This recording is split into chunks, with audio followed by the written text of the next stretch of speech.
welcome. You're watching Two Sides to the Coin. I am Afrida Rahman Ali.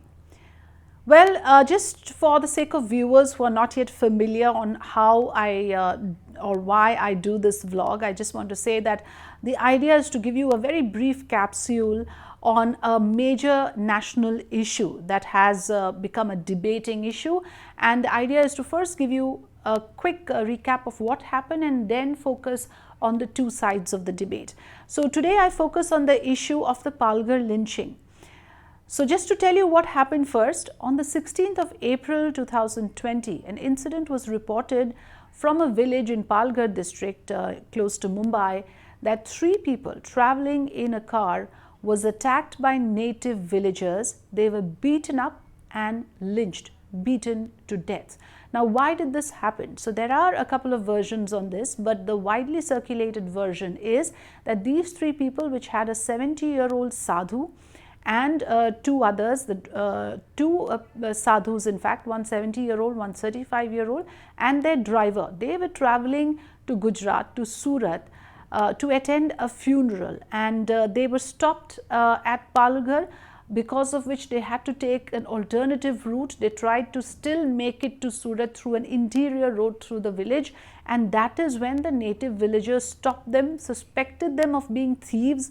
One of the theory is that they were suspected of being child lifters who engage in organ trade. So that was the rumor, because of which the villagers, the angry villagers, just came down heavily on them and beat them up to death. So the major points here being that this sadhu, one of the elderly gentlemen, actually managed to make it to the nearby police post. He was begging with folded hands to one of the policemen. All of this is visible in the videos that are circulating, yet the police was helpless. They couldn't do anything to save these 3 individuals. Right there in front of the policeman, an angry mob came down heavily on these 3 people and beat them up. But in the larger picture, what incidents like this also show us is that there is absolutely no faith and trust in the criminal justice system. People in the rural areas do not even have the awareness that there is something called reporting a matter to the police. They only know one way, and that is taking matter into their own hands. They believe in instant justice. They believe in vigilante justice. They feel something is, if wrong is done to them, they must immediately take action. And they do not have this concept of even bringing in law enforcement or police into the picture.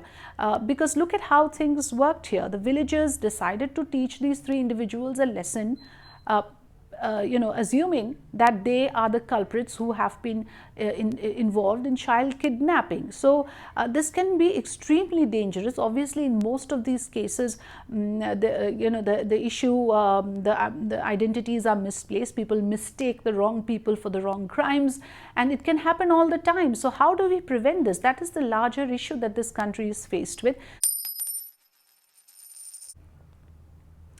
Well, on one side of the debate, there is this tendency, as with any similar case of lynching in this country, to communalize the issue. So one side of the debate is that this issue that happened on the 16th did not come to the notice until the 17th of April. There was a 72 hours delay even in the Maharashtra government's reaction to it. So they argue that there was an attempt to hush up this matter because there were sadhus involved who are people of certain religious affiliation, and therefore the Maharashtra government wanted to cover it up, did not want it to be picked up by the press. So that's one argument, that the outrage is always insufficient, is not as high. The outrage is never as loud as it happens when it's a case of a member of the minority community being lynched. So once again, that religious angle was brought in, that because here was a case of a sadhu from the majority community,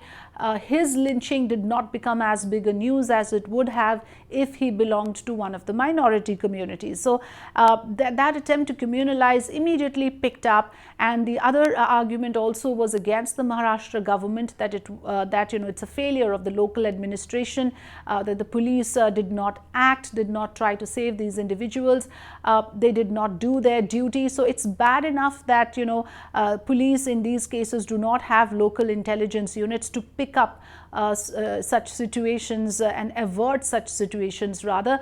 And here you have a case where it was reported and yet the police could not do anything. So clearly the local administration coming under a lot of criticism for this. The Maharashtra government has also of course taken action against those police personnel who were on duty, besides arresting over 100 people including 7 juveniles in this case. On the other side of the debate, well, arguments are being raised on why do we always underline the faith of a person when a lynching incident happens. What is the need to do that? This is a case of a crime and punishment. The guilty must be punished as per the Indian Penal Code. Why do we have to even go into the religion of the culprit or the religion of the victim? How is it relevant? So that's the question which is raised on this matter as well. In fact, the Maharashtra Chief Minister has made an appeal to the Union Home Minister saying that anybody who tries to communalize it must be punished. So the government of Maharashtra, they're taking a position against communalizing this issue. The argument on the other side also is, and these are two very big glaring points here, one being that the police remained mute spectator, and the other that this was a lockdown period when this incident happened, which means that during the period of lockdown in rural areas, people are not observing any of the norms, whether it is social distancing or whether it is staying indoors, which is why something of this nature could have happened in the first place. So that also has been now exposed, that while in cities, in urban areas, people are aware, people are staying indoors, in rural areas, none of this is being observed, which means should there be an outbreak in these areas where people are unaware, people are ignorant and illiterate, then a major catastrophe can happen, because there seems to be absolutely no sense of social distancing. People don't seem to get it at all. What do you think, and where do you stand on this? Do write in to me. I'll be more than happy to respond to your comments. Thanks for watching Two Sides to the Coin.